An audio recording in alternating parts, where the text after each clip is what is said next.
Hi everyone, Nonnie here. I'm going to hike the Appalachian Trail in March 2023 and I hope you'll come with me.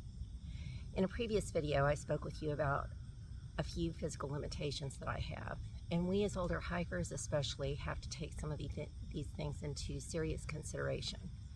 I have a bone spur on my right foot. We're not friends. We don't like each other. It constantly tells me it wants to be my friend and I'm like, I don't like you. Anyway, I found the answer to my problem. I found these shoes. They're Altra trail shoes. These are the Lone Peak shoes, and they have been fantastic. I am so happy with these shoes. They have a wide toe box, which keeps my toe from rubbing on the side here. And I can actually walk 14 miles in these shoes with a 30-pound pack on. And at the end of the day, 5 or 6 days a week, every week, my feet don't hurt. Now, I'm not going to tell you that they don't ache a little bit at the end of the day after doing 14 miles, but that bone spur, it doesn't bother me at all. And in addition to that, I've really tried to concentrate on doing a lot of downhill climbing, so my feet are actually trying to strike at the end of my shoe. You know, when you buy your shoes, you need to buy them about a size too big, where you have a finger length space in between your big toe and the end of the shoe. That way, when you're coming down and you're striking, you're not going to lose your toenails. They're not going to turn black and they're not going to fall off. And let me tell you, I've been through that about 3 times and it's pretty painful. Not for this training for this hike, but in other hikes that I've done.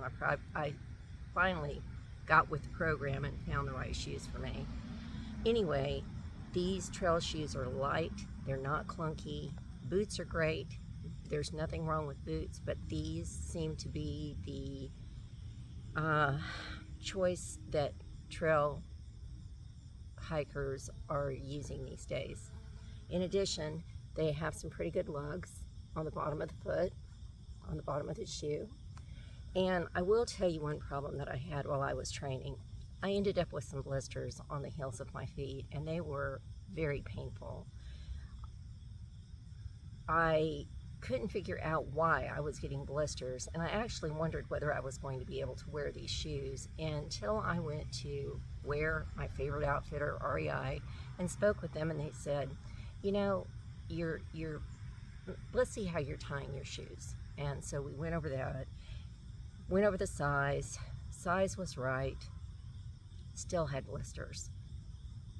I found out what the problem was. It was kind of threefold for me. You know, you have to wear the right socks. There's another product that you can use that I'm going to share with you in just a second that can help. But my foot was sliding around too much in my shoe. And so I got the right socks, which were Injinji toe socks. And I'll explain more about those in just a second. In addition to that, I learned how to tie my shoes properly, at least properly to keep your foot from sliding around whenever you're, have great movement. And so if you will look at the way that I have these shoes tied, I came up to the top eye right here and I put the lace in here to pull it down. This locks your heel into the back of the shoe and keeps your foot from sliding. Did that, got the Injinji socks. Let me talk about those for a second. Injinjis are like toe socks. They fit between each toe, and they keep your toes from rubbing together, the friction from hiking, and they also, they're just good wicking socks. Darn Tough socks are very good too. They didn't work for me, but they work for many, many, many people. I tried them, they didn't work their best for me. Injinjis were the way to go. I still was getting blisters, but not as bad, and I stopped when I felt a hot spot coming up right away. I finally figured out maybe I need to try Foot Glide. You know, there's Body Glide for chafing, for friction. A lot of runners use that. My husband is a runner, he uses Body Glide. So I thought, let me just try Foot Glide, I'll see how that works. Put it on my heels, put those Injinji socks on, put my Altras on, tied the shoes the way that they were supposed to be tied, and I don't have blisters anymore. My feet don't slide. There's no friction. No rubbing up against the side of my toe or the shoe, and my foot my toe hurting where that bone spur is. Remember, get them where they're a size larger than the end of your big toe. These are awesome, awesome shoes. It's a little hard sometimes for us women to go from maybe a size 7 or a 7.5, and then we're in a size 9, 8.5 or 9. A little demoralizing sometimes, but you have to get over that. You know, these are 9.5s. And yeah. Anyway, these are better than sliced bread. And let me tell you something, I love bread, and so better than sliced bread is saying a lot for me. Please try them. I think you'll be happy with them.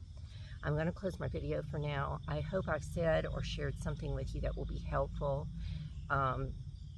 you know, for you finding the right pair of shoes. These aren't the only shoes that have a wide toe box. There are other shoes, but these are the shoes that work the best for me. I love them. I'm going to close for now. Please consider subscribing to my channel. I would really appreciate it, and it would help me a great deal. And I'm going to close by saying, come on, hike with me. Let's go. Get off the couch, get off your rear end, start training. You can do it. I believe in you.